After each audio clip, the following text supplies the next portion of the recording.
கிறிஸ்துவுக்குள் மிகவும் அன்பானவர்களே, தினமருத்துவதன் மொழியாக உங்களை சந்தித்து இயேசு கிறிஸ்துவின் நாமத்தினால் வாழ்த்துதல் சொல்லுவதிலே நான் சந்தோஷப்படுகிறேன்.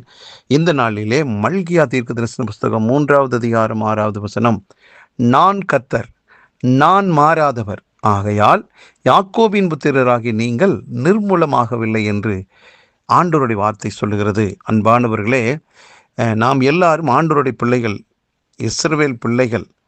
ஆம், நாம் இன்று வரைக்கும் அழிந்து போகலை என்பதற்கு என்ன காரணம் அப்படின்னா, ஒருவேளை நாம் நினச்சிருப்போம், நான் நல்ல ஜெபம் பண்ணுறேன், நான் பரிசுத்தமாக இருக்கிறேன், நான் நீதிமானாக இருக்கிறேன், நான் யாருக்கும் எந்த தீங்குமே செய்யலை, அதே போல் உடல் ஆரோக்கியமாக இருக்குது, சுகமாக இருக்குது, என்னுடைய சரீரத்தை நான் பேணி பாதுகாத்து கொள்கிறேன், இப்படி பல்வேறு காரியங்களையும் நம்ம சொல்லலாம்.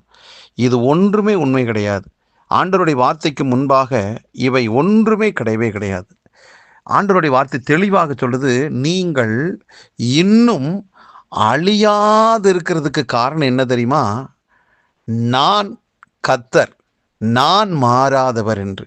அப்போ அவர் எப்படிப்பட்டவராக இருக்கிறார்னா, படைத்தவராக இருக்கிறார்.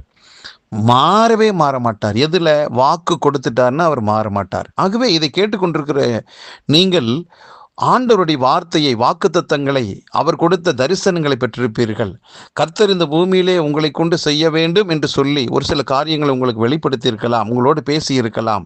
ஆகவே ஆண்டவருடைய அளவற்ற அந்த இரக்கமும் கிருபையும் அவர் சொன்ன வாக்கும் உங்களை என்ன செய்யுதுன்னா வாழ வைத்தது. ஏனென்றால் அவர் வாக்கு பண்ணிட்டார்னா அந்த வாக்கை ஒரு நாள் வாபஸ் வாங்க மாட்டார்.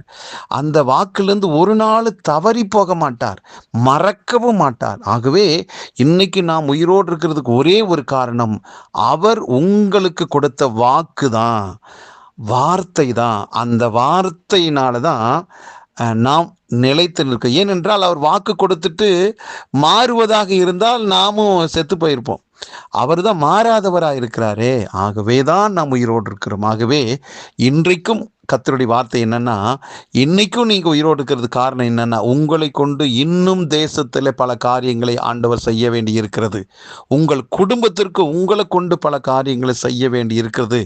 நீங்க யார் என்பதை உங்க குடும்பத்தார் முதல்ல பார்க்கணும், உங்க சபை மக்கள் பார்க்கணும், உங்களுடைய சமுதாயம் பார்க்கணும், தேசம் பார்க்கணும்னு ஆண்டவர் ஆவலாக இருக்கிறார். ஆகவே அவர் சொன்ன வாக்கு ஒன்றும் பொய்யாது, ஒன்றும் பொய்த்து போகாது. ஆகவே நீங்கள் இன்னும் வாழ்வீர்கள், இன்னும் சுகமாயிருப்பீர்கள், ஆயிரங்களுக்கு லட்சங்களுக்கும் ஆசீர்வாதமாயிருப்பீர்கள். காரணம் ஒன்னே ஒன்று, அவர் கர்த்தர், அவர் மாறாதவராக இருக்கிறார். அந்த மாறாதவர் உங்களை வாழ வைப்பார். ஜெபிக்கலாம். நல்ல பிதாவே, இந்த நல்ல நாளுக்காக நன்றி. இயேசுவின் நாமத்தினால் வாழ்த்து ஆசீர்வதிக்கிறேன்.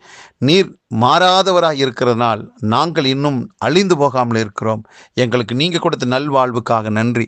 இது கேட்டுக்கொண்டிருக்கிற எல்லாரும் வாழ்ந்து சுகமாக இருக்கட்டும், தரிசனங்கள் நிறைவேறட்டும். இயேசு கிறிஸ்துவின் நாமத்தில் ஜெபிக்கிற நல்ல பிதாவே, ஆமென்.